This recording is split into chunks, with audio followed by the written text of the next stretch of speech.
Hey, everybody. Here we go. We don't do this a long time, but I want y'all to go on. Let me pull this up. Go on Google. If y'all are looking to get a template, wait a minute. Why we can't see? Hold on. Let me turn on the big light. Hold on.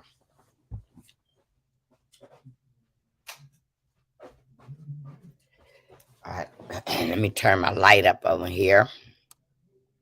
All right. Okay. We gonna get with it. If y'all are looking to get free templates, trust administrations, plan, go to Google. Google is going to go to Wealth Council, read up on your revocable living trust, um, read up on these. It will also show you when you Google this, it's going to show you what's in your state. And it gives you an overview of how you start your trust. Law Depot gives you a free revocable trust template, living trust template. Please go to Law Depot. Tell them whether you want an irrevocable trust template or a revocable trust template. Go, and I'm telling you how to go and get and look over these trusts in Google to give you an example of what kind of trust you want. I need to let you know again, I'm here. Let me drop my banner because Nisi will kill me. Financial tips. These are only tips. These are not me telling you what to do. Because, Nisi makes me cover this butt, okay? Let me get back to my comments so I can see who in here. Hi, everybody. Y'all hit the like button. If I was over here talking mess, we would be full and packed over here, okay? So I want y'all to know the living trust book you'll ever need, okay? How to make your own living trust, avoid probate, and protect your heirs. Tonight, that's exactly what we're going to talk about.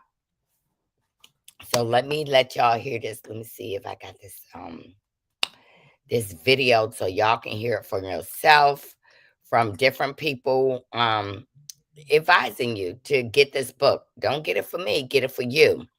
Start getting your house in order because we don't know the things that are going on. Hold on. Hold on 1 second.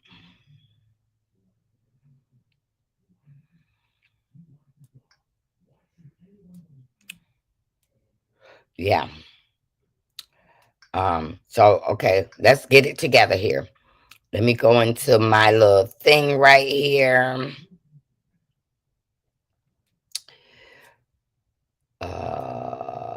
There you go.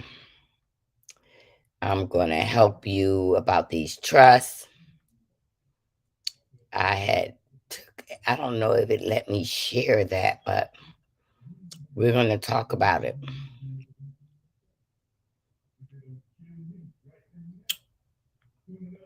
One second.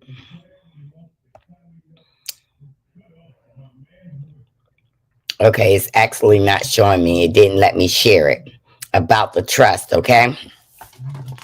So tonight, what we're going to work on is here's how a living trust provides this layer of protection, okay? Hey, y'all. Hey, Linda. Hey, DeShonda. Okay, a living trust allows you privacy, unlike a will, which becomes a public document and enters into the probate process. I want you to know it allows you to have privacy when you have a trust, bypassing probate. If you have a will and someone disputes it, you will end up in probate. But if you have a trust, it bypasses your probate. Spendthrift protections. Let me tell you what that is. For beneficiaries who may not be financially savvy or who could be susceptible to creditors, a living trust can spend thrift provisions. These restrict beneficiaries' access to the trust accounts. So when you pass away, one of your beneficiaries might need money next week to pay their mortgage. This will not allow them to get it. You can put a timestamp on when you want your trust to be distributed. It can be distributions. Living Trust offers the flexibility to include stipulations on how and when distributions are made. This can be particularly beneficial for protecting beneficiaries from themselves or external parties. For example, distributions can be conditioned on the beneficiary when they reach a certain age. And this is what I was telling you. In my trust, it tells you when my grandkids get a certain age. Also, you can put in there that for your child to inherit money, your grandchild, they have to have a 4-year degree. You can put anything in your trust that you like and it will be legal. For special needs, for beneficiaries with special needs, a living trust can be structured so that it doesn't disrupt their eligibility eligibility for government assistance by providing for care through the trust without directly allocating money to them. If you put money in their hand and they're disabled, that will affect their government assistance programs. Um, Avoiding family feuds. We're gonna talk about that because that's what needs to be talked about. Hold on. I have a cough drop in my mouth because my throat is hurting. It's really cold here. Um, the creation of a living trust is a strategic move. It's not only for assets management and distribution, but also for preserving family harmony. Okay. One thing your living trust will have explicit instructions, and it can reduce the fighting. The specifics with a living trust can be written, leaves little room for interpretations or disputes. A living trust minimizes the ambiguity and often leads to family disputes in estate settlements by outlining exactly the terms for asset distribution. Each beneficiary knows what to expect and a legal framework that supports those of expectations. Now, people are dumb if you feel a person dies and you're going to get this all next week. You must wait till the funeral home gives you the death certificate. That is important for you to take the key to open up a living trust. You got to understand that a death certificate. Now, in the state of Virginia, who can get a death certificate? A husband or a child. Like my child, Jade, can go to DMV and get my death certificate. Or the best thing is for her to wait for the funeral home to provide. Now, like I said, I want to be cremated. And meaning that I want to be cremated, things are going to be much faster. So she will be able to execute, get the death certificate, and then she can proceed to open the will. Privacy prefer family dynamics. A living trust keep matters private. If you give child A, child B, and child C something, that trust will only let the beneficiary know what each person is receiving. And if I was you, like when you go to work, you shouldn't talk about who you voted for, right? You shouldn't talk about what you're going to receive, what they're going to receive. Like I said, I keep my children informed every time I decide to change my will. Every time I decide to change something small in my trust, I let them know. So it shouldn't be no misunderstanding because if I die, everything is set into motion and everybody knows what happens. It prevents unwanted claims, meaning that somebody sue me and say they got a $75,000 suit against me. They can't get paid from my trust. They cannot. By avoiding probate and detailing asset distribution within a trust, that a lower likelihood of outside parties That means lawsuits and distant relatives coming forth to claim any part of the estate. A living trust also facilitates special provisions. A living trust allows for a special consideration and provisions for beneficiaries. If I say that I want to um, have Jade be able to get a little bit of money out the trust within 72 hours of my death, to get everything prepared. Um, Especially my trust does inform my beneficiary to get a little bit of money, which would be like $10,000. That person has to pay my last light bill, my last gas bill, my last water bill.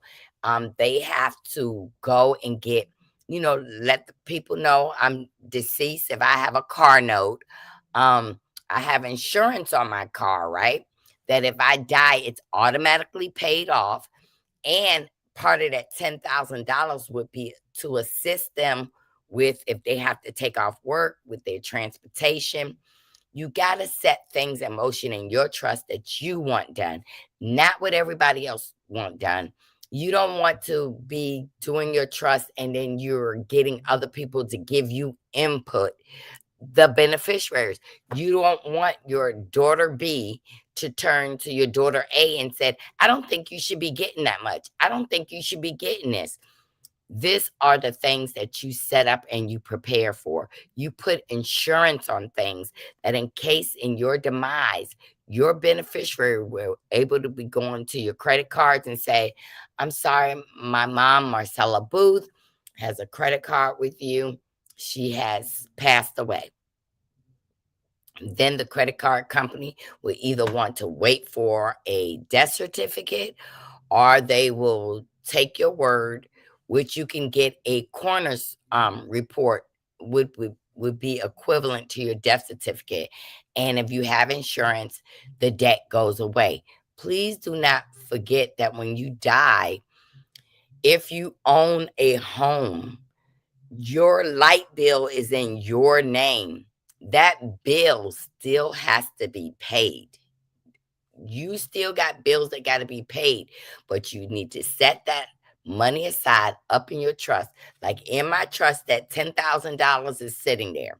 It's not collecting interest. It's just that $10 sitting there to settle my accounts, and nothing will be over $10,000. But I want to be able to pay my beneficiary to take care of things. Now, like I said, Tim and Jade would be my beneficiaries because I know that my daughter Jade knows more about trust and wills than my husband. But I tell my husband, and sometimes your spouse don't want to know about it. They say, I'll be all right. I'll be all right.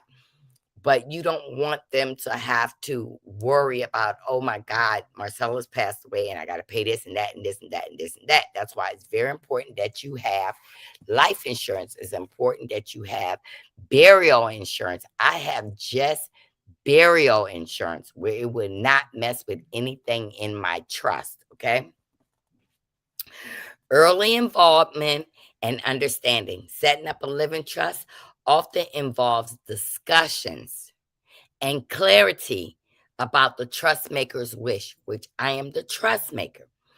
This early involvement can bring understanding and acceptance, reducing the likelihood of disputes arising from surprise or misinterpretations of the trust maker. Revisions. It can have revisions and adaptability. The revocable nature of most living trusts means that the adjustments can be made as family dynamic change. That's where the adjustments will be made. Like if I pass away, that Tim gets taken care of immediately. Okay. And my husband is younger than me. I'm 60 and he's 58. So, my husband don't do paperwork around here now. I take care of all the bills. I take care of everything, and it sort of works out good. And it's sometimes it's stressful when I have to sit down and pay all the bills. And my husband has it easy. He just said, baby, did you pay that car note? Baby, did you pay that light bill? Baby, did you pay my credit card? It gets stressful. And I'm not a trustworthy person to let somebody just take money out my account on their own leisure. And my daughter is trying to move me over to getting automatic deductions every month. And I don't like that. I don't trust that. Okay. The legacy of Aretha Franklin. We're going to talk about her today. A lesson in clarity and preparation. So this is true. This is a true story. Queen of Soul Elizabeth Franklin passed away without a formal, clear will or living trust, leading to drawn out public battle among her heirs. Despite her substantial estate, the lack of explicit directives caused uncertain discord among her family members, highlighting the importance of having an estate plan and ensuring that its property documented and legally binding. Also, this was the same thing that happened to James Brown. They was fighting back and forth, and by the time they got the money, it was hardly nothing left. The heirs walked away with less than $800 apiece because 33% went to this lawyer that's bantering back, and nobody had a clear consensus on what to do. That's why I tell you, hey, Kiana, hey, Spirit, hey, Tanya, hey, Bridget, hey, Tammy, hey, Deshonda, thank you for coming. And then Linda is here too. So you got to make sure that the story is a powerful reminder. And I want y'all to Google and watch the video about how the Queen of Soul, Aretha Franklin, left this earth very unprepared. They said that there was a will up under the couch, but I want to make you understand a will is you writing down an idea, and once you're dead, it really doesn't have to be done the way you want that done. But when you have a trust, that is your specific instructions, and what you put in that trust, it has to be taken care of. You just can't say, well, mama would have wanted, because you know us black folk, mama would have wanted her to have that. Daddy would have wanted him to have that. And we don't know what mama and daddy wanted us to have. Is what you want your siblings to have, vice what you have. Hey, the stubborn Taurus. Thanks for the info, Marcella. My sister and I are setting up a trust for my mom's house. Please do that. It is very important. Okay. This story is a powerful reminder of the necessities of a clear, formalized estate planning. And if you wasn't here in the beginning, stubborn Taurus, I gave you instructions how you can get a free template for the home, because like I said, a lot of parents who do not want to burden you will get a reverse mortgage loan, and you do not know that your parents are getting a reverse mortgage loan, but they done told you you can have the house. You got to pay that loan. You're responsible for that loan, or the bank will take that house. I just need y'all to understand that. Try to talk your parents out of reverse mortgage loans, get a consolidation loan, or take equity out the house is a better way. Okay. Immediate asset distribution, because patience is overrated. I don't care if your children love you. I'm going to tell you the God honest truth. When a person dies, the fighting begins. I want to tell you, you're going to see things and people that you have never seen, especially if you got a little bit of money. So the best thing you can do is make a video. Make a video. And don't give no lawyer $1,500 when you can do it yourself. That's absolutely right. And that's why I want y'all to go on Google and look at those free templates, because guess what? This book right here is going to tell you everywhere you have to file that trust for it to be usable. Now, let me tell you a situation that happened here in Virginia. It was a woman who lived in a nice home, and her daughter had hired, I ain't lying, a Jamaican caretaker. And her daughter gave the Jamaican caretaker, you know, the permission to pay some things for her mom, like write a check for this, write a check for that, write a check for this, write a check for that. Where the Jamaican caretaker was able to obtain stuff for the house and knew where to go get the deed, gave the Jamaican caretaker a power of attorney. The Jamaican caretaker went down to the city of Chesapeake and put her name on this woman's deed. Now, this woman didn't even live in Virginia. She lived in Chicago, but she trusted this caretaker to take care of her mother.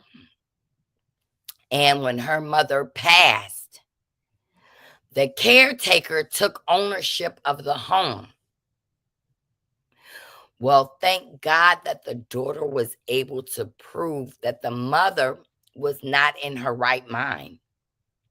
And this woman ended up going to prison. But she was able to take the lights, take it out of the lady's name, put it in her name. She was making moves, and the daughter simply trusted the caretaker. Where the caretaker was able to take it out of Sally Mae's name and put it into her name, and to prove to the court, well, she's staying in my house and I was just taking care of her. This woman ended up going to jail, but it was a fight. It was a long year battle to prove that that woman was just a caretaker. Let me see. Marcella, if I set up a trust, will my family still need a probate estate? No. No. No, it would never see probate. If you set up a trust, will my family need to probate my estate? No, absolutely not. And I will show you. When I first came on today, if you make a trust, you can bypass probate.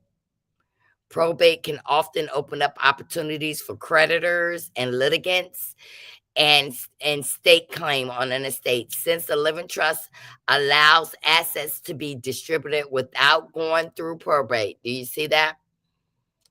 It bypasses probate. So and like I said, if you have any questions and I don't know it off the top of my head, I will tell you I don't know it, but I will get back to you with that answer. Like I said, I'm only giving you tips. I'm strongly suggesting that you get this book. This book cost me $20, but it has some good tea in here, okay? And so I want to let you know, when you create this trust, whether it's a revocable or irrevocable, please just don't make it and put it in a cabinet. Make sure you have several copies of this trust. Make sure that people know where it is. Make sure your beneficiaries know to go down to the city, because everything's at the city. Now, the young ladies that are doing their mother's trust, right? I can't see the name. Let me see. I can't see it no more. The ones that's doing the trust, you make sure that you go down there and you make sure your name is on your mother's deed now, while your mother is alive and kicking and able to say, yes, this is what I want. No, and to do that is absolutely free. Who's the author of the book? Garrett Monroe. Garrett Monroe. So, the only living trust book you ever need to know. Garrett Monroe, and if more people got the book and you had a question, that I can break it down plainly. Because when you go to these places to learn about the trust, they're giving you these $10 words and not breaking it down, what people don't really understand. Or a lot of people don't want to share financial information with you. They figure you should learn it yourself. But I feel that this would be a good class in high school, to take it in the ninth grade, the 12th grade, and then be math 101 when you go to a college. And that's what I feel. But they do not teach this. They're teaching you adding, subtracting, trigonometry. If you're not going to be an engineer, trigonometry is not going to be beneficial for you. So yes, you can set up a trust without an attorney. Yes, you can. And that's why I told you. Let me see if I still got it up. Let me see if I still got it up here. Hold on, I'm gonna show you.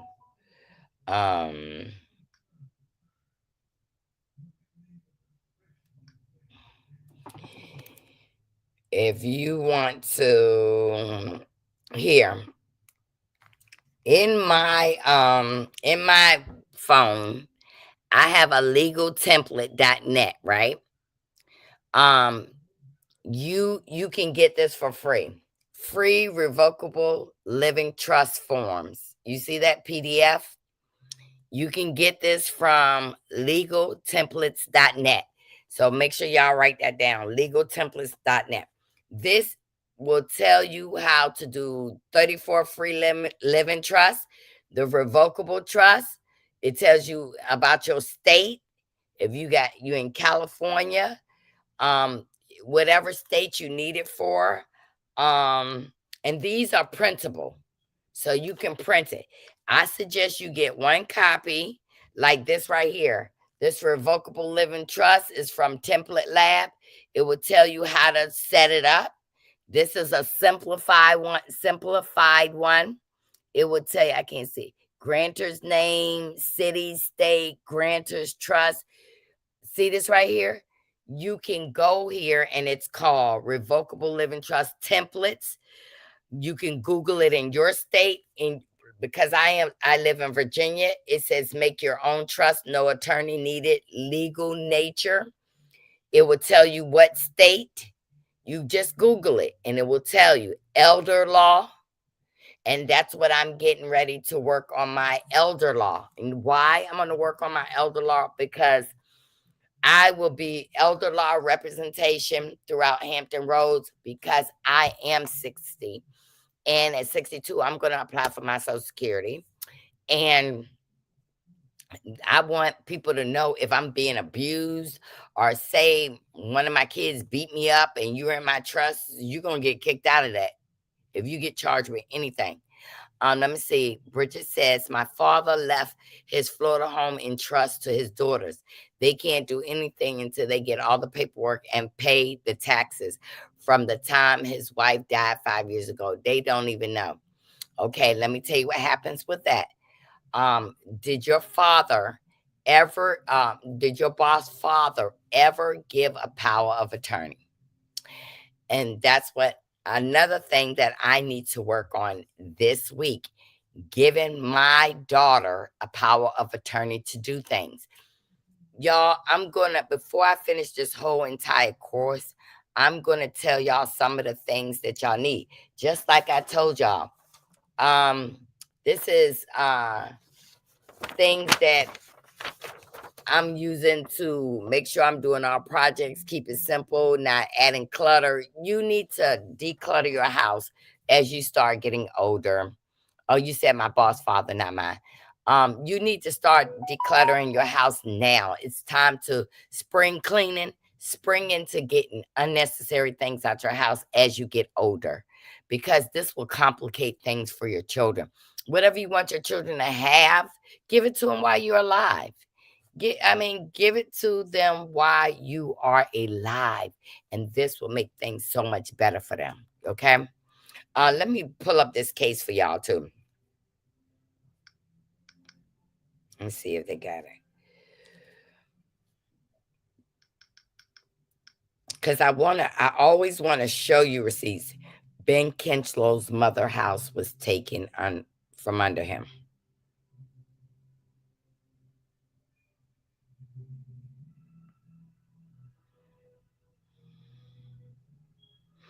Okay, see, this was the story that happened about a will and a trust. Based on the search results, there's no evidence or records of a scandal legal.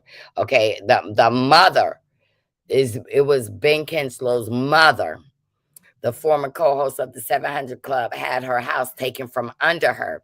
The search results regarding Ben Kinslow, no, it was the mother who had the house taken from under her.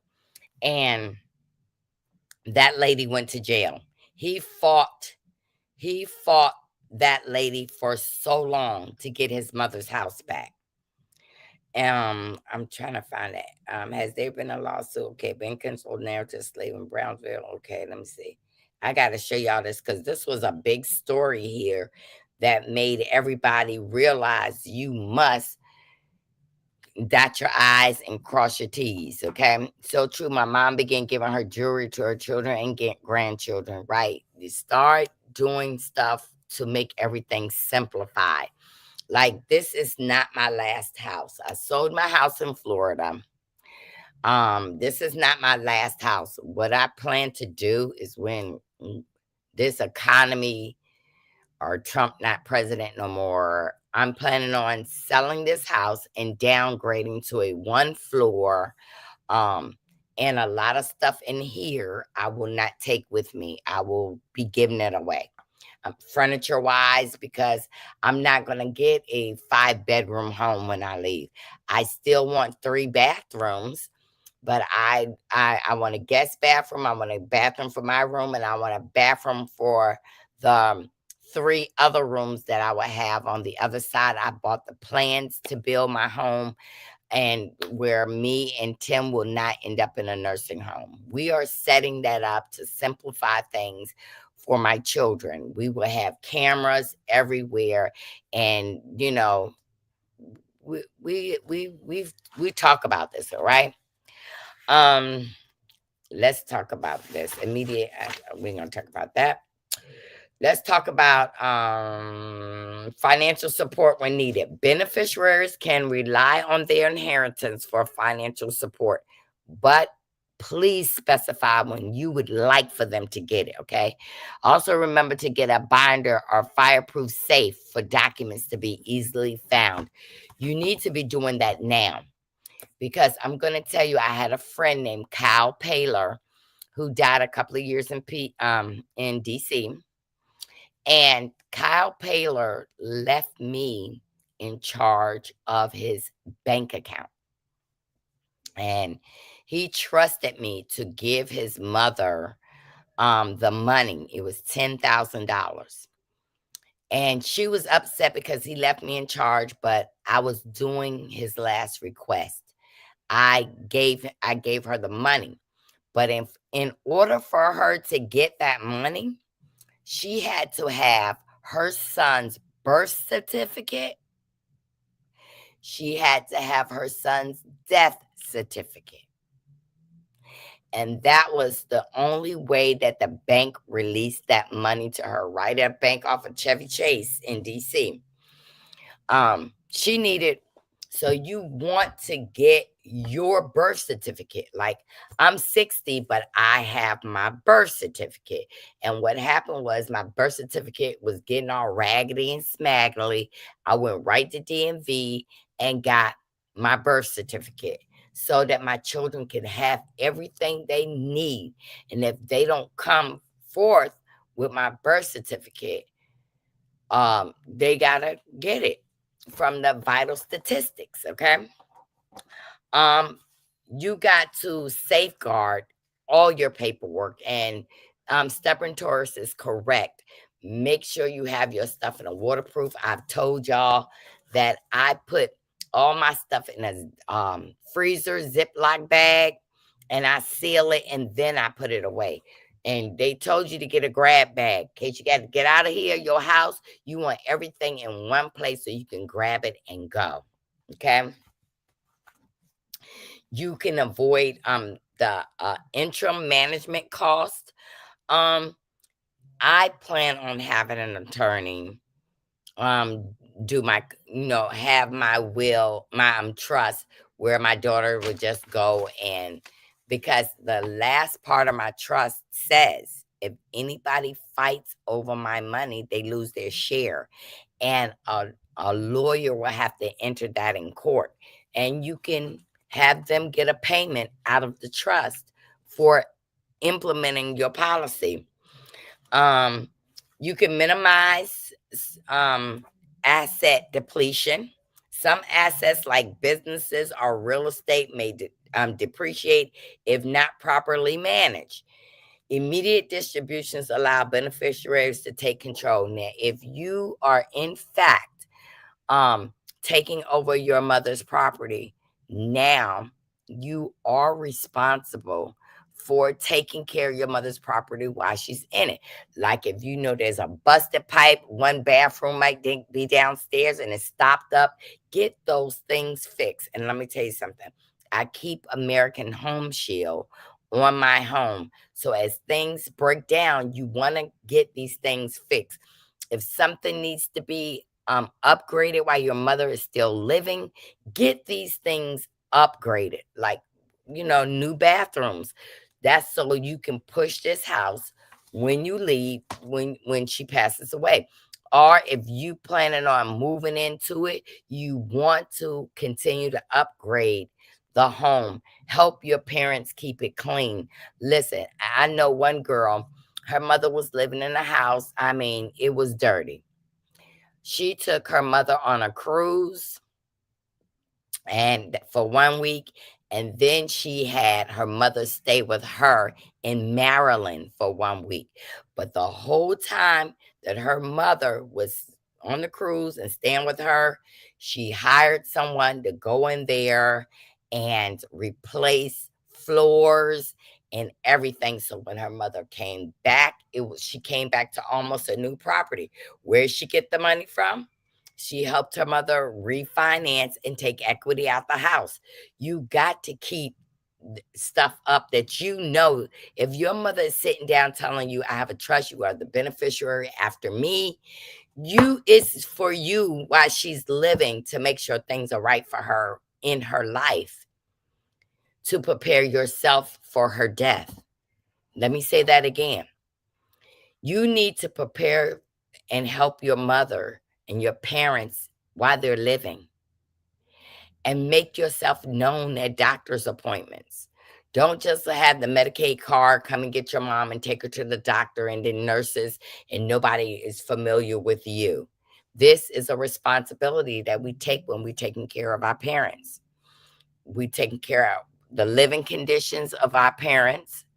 And like I said, me and my husband, we have talked about it. Like if we get me and my husband, we get this next house, I'm going to have cameras. There's going to be a ball camera in my hallway from my bedroom to the living room. I requested to just stay in the living room and have a bathroom right in that vicinity where there's cameras. Don't tell your nurses and stuff where the cameras are. I mean, you could have a bear on the shelf and the bear actually be a camera. I know out here in Blackbirds, Virginia, there was a nurse that was taking care of this lady. Her son lived on the property, but he lived much further back on the road. Well, this nurse was bringing her dirty clothes to this lady's home, washing her clothes from her house in the laundry. And the son detected what was going on. How did he? He sat in his own house and seen her on the camera taking the pods to wash the clothes. She's taking pods out the house. He's giving her, he's making sure that on the weekend his mother house is stocked up. He noticed that the food was gone and she was not giving the mother the food that she needed. His mother was dehydrated. She wasn't given, and he would sit there and watch on his camera what was going on with his mother in that house. She's in jail for elder abuse. She's in jail for elder abuse. You got to, people want a job, but a lot of people don't want to work. Y'all get that. And I'm telling you now that it's going to be a lot of white collar people losing their job soon and very soon.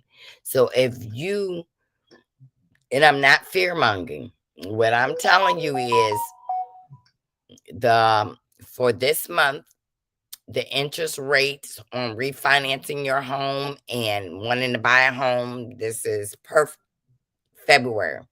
So I want y'all to notice that ex-presidential candidate Andrew Yang warns that millions of white collar workers will lose their job within 18 months. That's no fear. That's the job apocalyptics. You know, the apocalypse. Where's the jobacalypse? Okay. And here's the source, and it's coming from magazines that we don't sit down and read. Okay. It's coming from Fortune magazine, and the artificial intelligence boom has filled. It's already here. I on my last live, it was a young lady who told me don't get upset with me, but she wanted to tell me don't believe everything I read. Um, don't, and I appreciate her opinion. But this is the most important thing I want you to know is that I be watching these rich white people making moves. Making moves. I don't know why anybody would not pay attention to your surroundings, read, research, but you got to get your house in order. And you really got 18 months to get your house in order. It was a boy who made 6 figures a year, and his mother also made 6 figures. His mother said, "You're single, move home." Why? Because he was paying $2,100 in rent, paying for his car note. And she said, what is getting ready to happen? You can save your money if you come home until you start seriously dating and start, and if you get married, you can move. She said, because if anything happens to me, she was a single mom, I'm going to leave you this house anyway. So move home. He said, I don't care who laughs at me. I'm moving home. My mother is giving her seed a chance to save money. Being prepared is important in these times we are living in today. Absolutely. Absolutely. Okay, let's get to directing asset distribution with the living will. One of the most compelling attributes of a living trust is its level of control over the assets. Unlike a will, which is subject to probate, a will is subject to probate, okay? Unlike a will, which is subject to probate, process and potential I can't see it that way, y'all. My eyes getting big. A living will allows for the precise specifications of how, when, and whom your assets will be distributed to.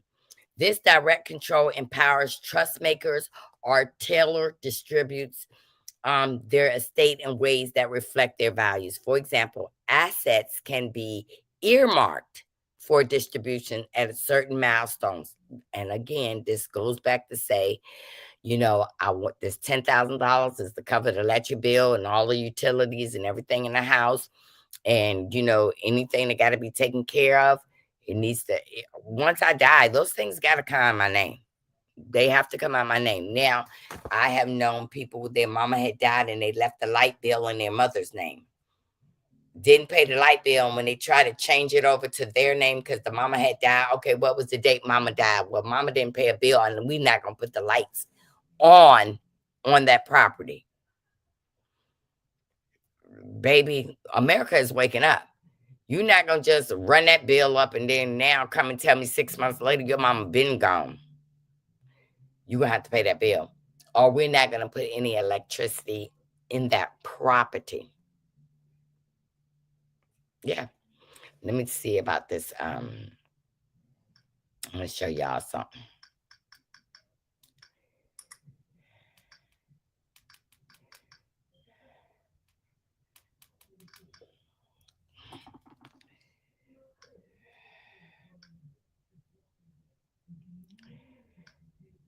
Chesapeake residents that had $1 million water bill.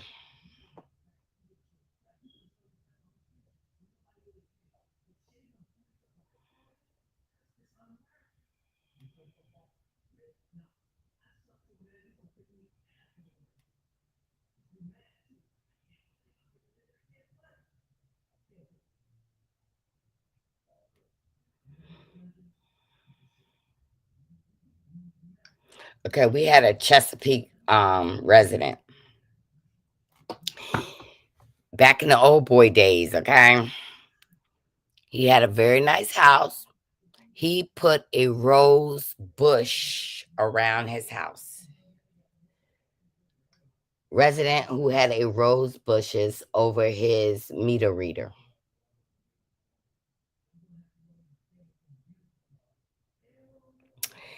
And the utility company was estimating his bills because he was part of that Good Boy Network. Then somebody else got the job of running the water company. And whoever he sent out there to read the meter, they kept saying everything is always coming back estimate, water bill, estimate. And this new general manager of the water company said, I want an accurate reading of the water. We don't know where it is. They had to go to the city. Now when they went to the city, all this is being charged to the homeowner. And went to the city to find out what a water reader was. He had rose bushes all where you couldn't even see the meter anymore. They dug it up without his consent, tore the rose bushes down, read it, and came back and compared every month. He's had a water bill for 5 years. They said that man owed over $1 million on water, and they turned his water off. So he said, okay, fuck y'all. I'm going to just sell my house. He tried to sell that house, and every time somebody wanted to buy it, they said that water bill got to be paid. If not, going back and forth to court, the city was able to obtain the house. This man lost his entire house. You got to have your bill money set up to cover your bills in case of your demise. And I'm just giving you some little secrets that happen around here. Be sure you get the right type of will. A revocable trust, you are able to amend things every year, every 6 months. Things change. Say I left my granddaughter my Cadillac, and then my Cadillac gets destroyed, and I have a Suburban. Well, nobody's going to substitute the words Cadillac for Suburban. What they took his house for a water bill? Yes, $1 million. You owe the city. You owe the city of Chesapeake. Your house is in the city. When you get an irrevocable trust, please remember you cannot change it. You cannot. Okay. Key takeaways: efficient estate management. Living trust provide a streamlined process for asset distribution, bypassing the public probate process. I'm gonna also tell y'all my own personal experience with a family will, which it has insurance on all of us, on all my siblings. It has insurance, and this insurance will ensure that my share of the business is taxes and everything is paid. That's over there. They will make sure they contribute to my children, my part of the asset for my business forever. And it keeps going on as long as that insurance is on that family trust. Then guess what? It leaves my grandchildren and my great grandchildren generational wealth, because as long as that business is acclimated, then my generation will continue to be taken care of. Make sure that you do not put any trust, or irrevocable trust or revocable trust, in your name. Listen, also, we're going to talk about this houses. You got your house in your name right now. It should not be in your home, in your name. After you get your trust, you put your house in your trust.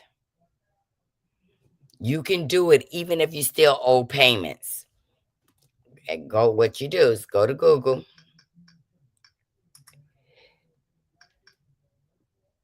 How can I put my house in my trust without alerting the mortgage company?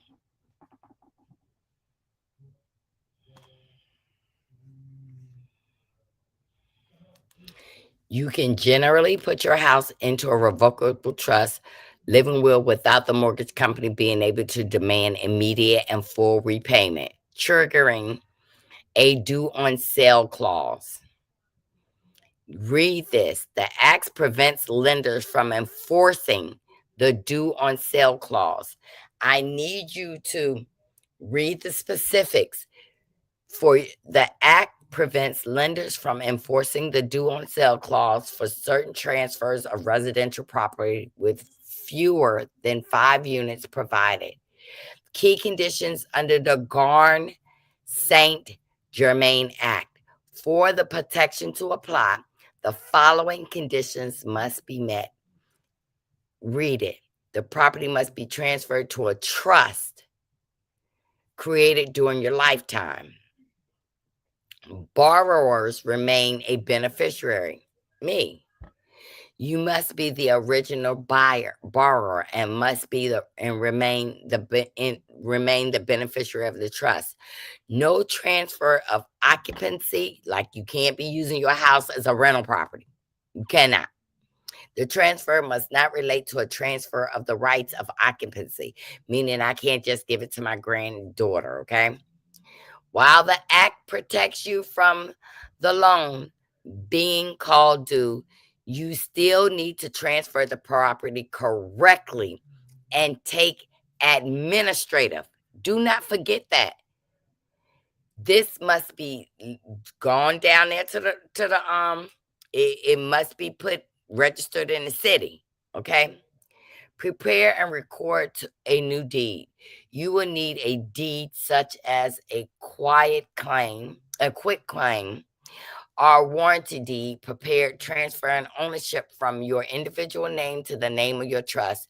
This deed must be signed in front of a notary and filed with the land records office in your county, and filed with the land records in your county. Update your homeowner's insurance that you have put your trust. Everybody need to be working on that. First thing, you got to get the trust first. And then you need to Google how you do this in your state so you won't make no mistakes. And then you need to make sure it's entered with your city. You need to make sure that you're saying, I'm using the Garn Saint Germain Act. That's what it's called, Garn Saint Germain Act. This is it. Read over this. Understand it. Ask questions. The house doesn't have to be paid off, but once you put it in that trust, you better notify your mortgage company. Because just like your taxes, like my name is Marcella Booth, but I am actually married. I have not legally changed my name to Davis. So when people send me stuff in Marcella Davis, and if they're demanding something, it's moot. Moot, not mute. Moot. There is no existence of Marcella Booth Davis legally because my Social Security is still in Marcella Booth. Some things that I had prior to marriage, I'm keeping in that name. And that's one thing about Candy Burris. When she bought that house in Atlanta, it was under Candy Burris. It was never under Candy Burris Tucker, or that's not even her legal name, Candy Burris. You know, she has other names, La Candy or something is her name. But you got to make sure everything on your trust has the correct spelling. One misspelled word can mess up your trust. You got to understand before you submit this that you go over this with a fine tooth comb. Because if you enter that down at the city and then someone, your beneficiary comes and spell your name incorrectly, they can't get your stuff. Like my stepfather, and this is the truth, he was in the Navy for 30 years. Do you know he found out that the Navy spelled his name wrong? All these years. So when he just moved back to Virginia a couple of months ago. He tried to get a license in the correct spelling of his name. Well, his DD 214, his DD 214 had his name spelled wrong. But the military is still giving him his retirement, but they're giving him his retirement under the name they printed out. They've been paying him direct deposit in his bank account for 30 years.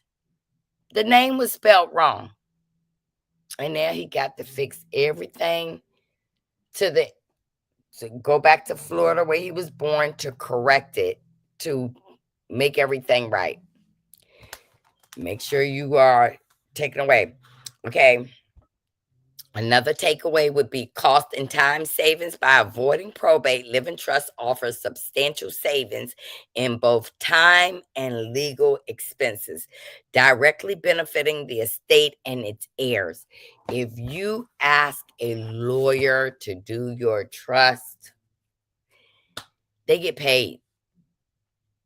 And then for them to execute the trust, they get paid. And then your heirs would not get their money before the lawyers who is executing your trust. Okay. Beneficiary protections. Living trusts secure a smooth transfer of assets to beneficiaries, safeguarding them from legal disputes and creditors. Like I said, if anybody ever sues me right now, if I didn't hit you with my car, you get the money from the insurance company. But if I do something and you're trying to sue me, everything I own is under a trust. All right. I'll get a judgment.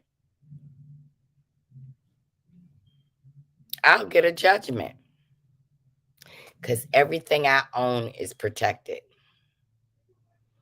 Well, you can get stuff out, tangible stuff out my house. You want my couch, you want my dishes. Those things are not under my trust. But as far as my finances, it's under my trust. Say Renee sues me for 75 grand. She might win, but it'll be a judgment because I don't work. I don't get up every day and go to a job. I get paid from my trust. And they're not going to take the money I use for my income. Even if I say I got $100, they only could take a certain percent of my $100. You can't sue my husband because I'm Marcella Booth and he's Mr. Davis.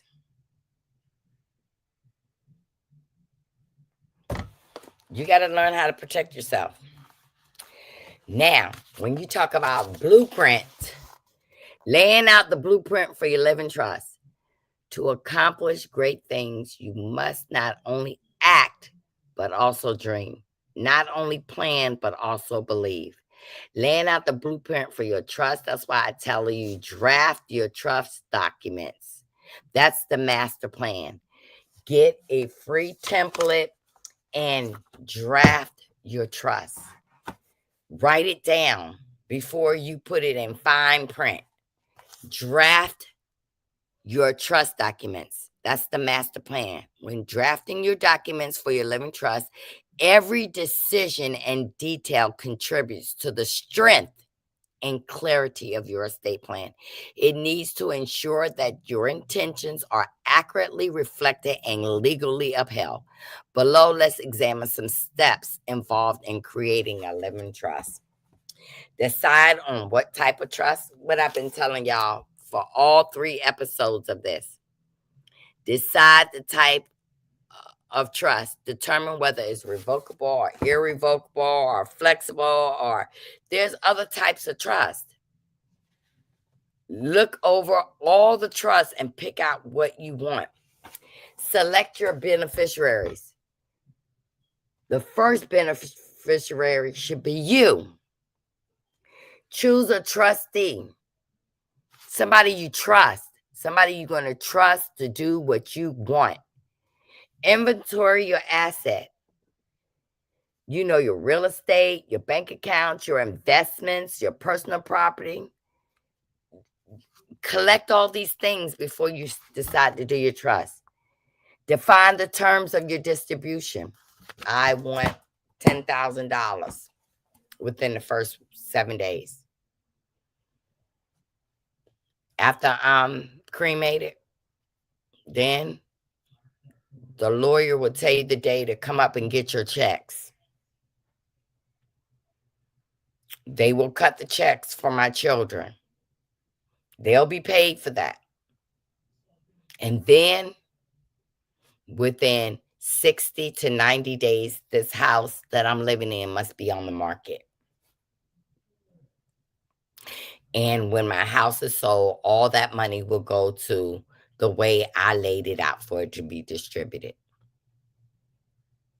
Part of this money for my home will go into my family trust so that I can keep on distributing, generational wealth. I'm so glad you're taking time to teach us. You're truly dropping gems. Thank you. How do you decide what to name your trust? You can name your trust Crush. You can name your trust anything you want, but never, ever, ever put a trust in your name. Never say it's the Marcella Booth Trust.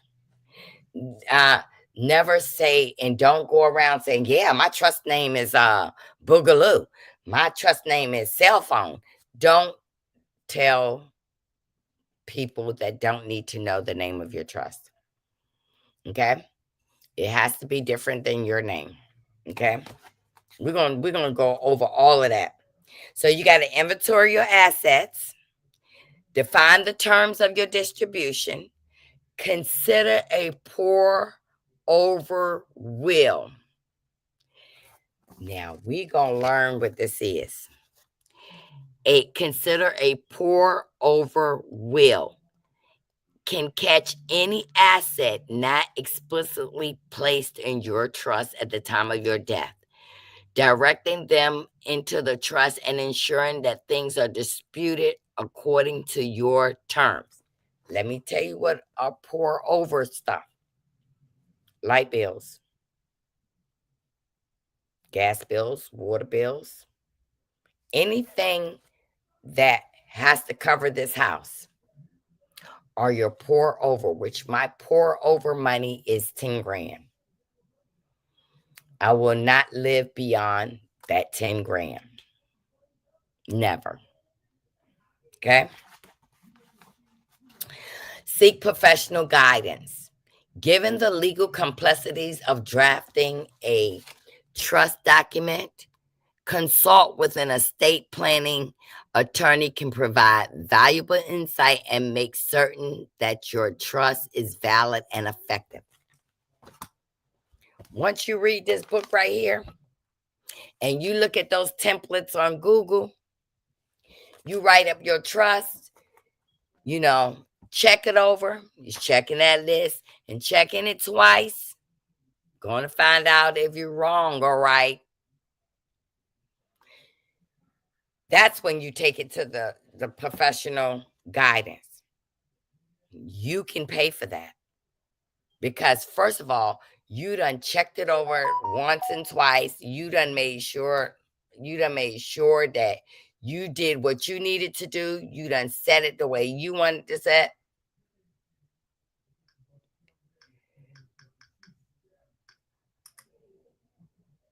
Okay. So you want to seek guidance after you've laid out everything you want in your thing. You do it yourself. Have an extra copy because if your professional guidance said this is wrong, you might want to put this here, that, there. That's when you have that extra copy, and don't allow them to redo it for you. You do it. Sign and notarize your documents. Once drafted, the trust document must be signed in the presence of a notary public to be legal binding. I'm going to tell you something. When I did my trust, let me tell you what I did.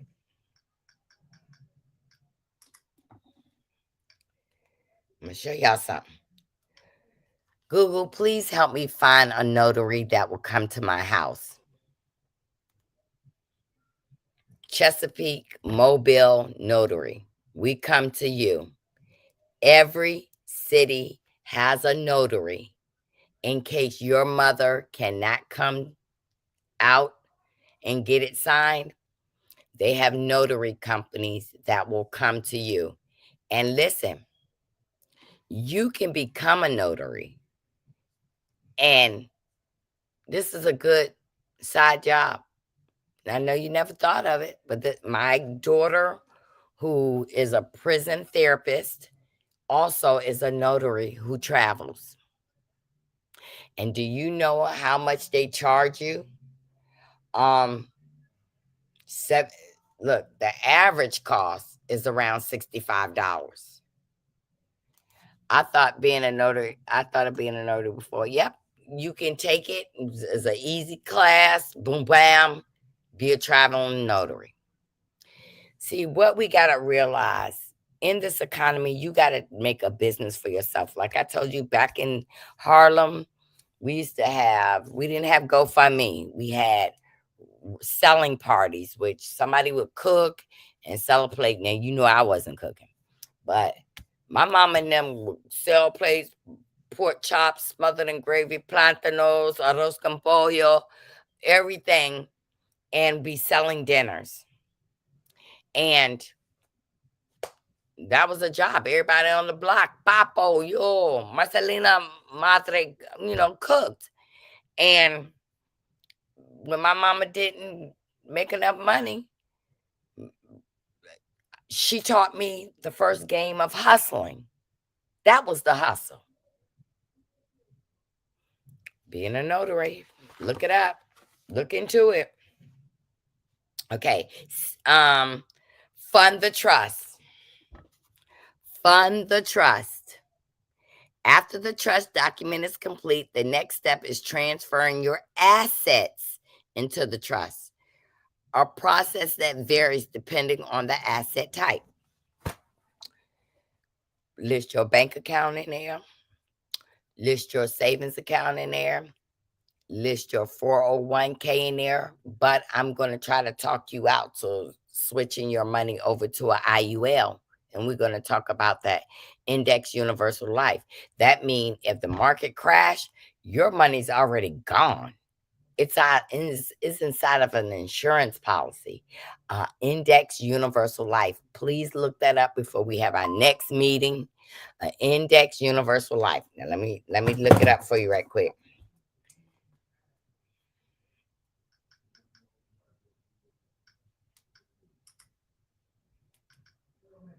Index universal life insurance. What's the definition?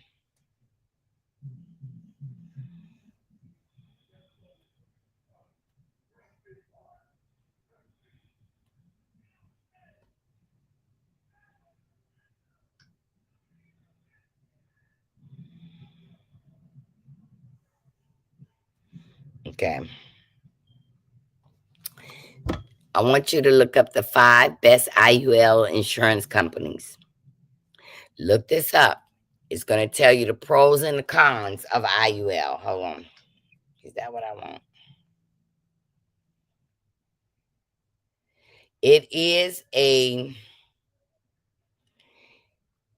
if you go to Mutual Overhaul and you're interested in learning more, put in your zip code, they'll send you free information. Free information about an IUL. Universal life insurance is flexible, it's permanent protection. Why universal life insurance? Universal life insurance from Mutual Overhaul is a blend of lifelong coverage and adaptability. It allows you to adjust premiums and death benefits and accumulates money value. You can take your 401k. Look, my computer is almost dead. Y'all, if I go off, my computer is dead. Your Mac will be asleep unless you charge. Okay. We're gonna get all into it. Let's stay on one thing, because baby, I could be all over the place with this because I get excited when I am talking about this and stuff like that. I had called Buffy one day and asked her something, and she said, "Why I'm gonna tell you that? What I'm gonna tell you is look it up." And I was like, "Oh Lord." I want to tell you, fund the trust. And we're going to, after the trust documents is complete, the next step is transferring your assets into the trust, a process that varies depending on your asset type. Creating a living trust is a process that demands your attention to detail. Look, don't believe me. Look what it says. It demands your attention to detail and understanding of your long-term goals. By drafting your trust documents and carefully considering each component, you can create a master plan that safeguards your assets and ensures that your legacy is honored. Is that Nisi? Nisi in here? Nisi ain't in here. Nisi do look over my stuff though. that's my YouTube mama. Okay, so let me tell you about this right quick, and then we're gonna stop. But we're gonna come this weekend, and I want to know if y'all have any questions or answers or everything. Y'all just hit my like button. This page is not monetized. I told y'all I did not want to do this for payment. I did not want to do that. I want to help people in their financial life. I want to help you prepare for your families and everything. But let's talk about this guy. Now, I don't know if you ever heard of Howard Hughes, okay? And this is a lesson of clarity. And I'm going to sometimes, we talked about Aretha Franklin estate as a lesson of clarity. James Brown, same problem. Okay, so let's hear about Howard Hughes. Billionaire aviator, filmmaker, and business magnate Howard Hughes died in 1976 without a will or a living trust, leading to the protracted legal battle over his large estate. Despite claims of handwritten wills was found on church stationery, the lack of formal estate planning documents resulted in years of litigation, with multiple parties claiming stake in his asset. The Hughes estate controversy showed the importance of having an estate plan and ensuring that it is formally documented. The story highlights the necessity of drafting a clear and legal binding document or will. Hughes' oversight led to uncertainty. Wait a minute. Legal battles and diminished estates, which could have been properly distributed with planning. Yeah, I'm going to tell you something about Howard Hughes with pages. We're going to be going to page 55 when we come back.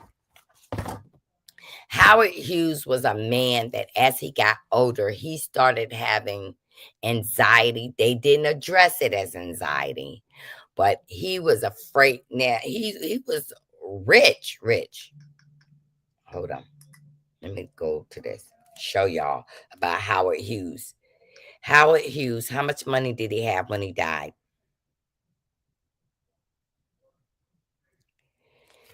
Howard Hughes had 1.5 billion. It had between 1.5 billion and 2.5 billion. Adjusted for inflation, this amount would be roughly 9 billion to 55 billion today. Because he died without a valid will, his fortune was divided among relatives after a 34-year battle. After 34 years, family battle instead of them sitting down. Asset broke down. His estate included the Hughes Aircraft Company, Suma Corporation, Las Vegas casinos, Desert Inn Sense, and several television stations. No valid will. After years of litigation, the estimate was 2.5 billion, was eventually split among 22 of his legal cousins.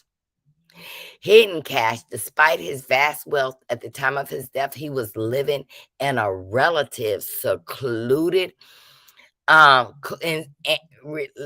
living in relative seclusion and had minimal personal assets directly on hand compared to his corporate holdings. Now, let me tell you about this man.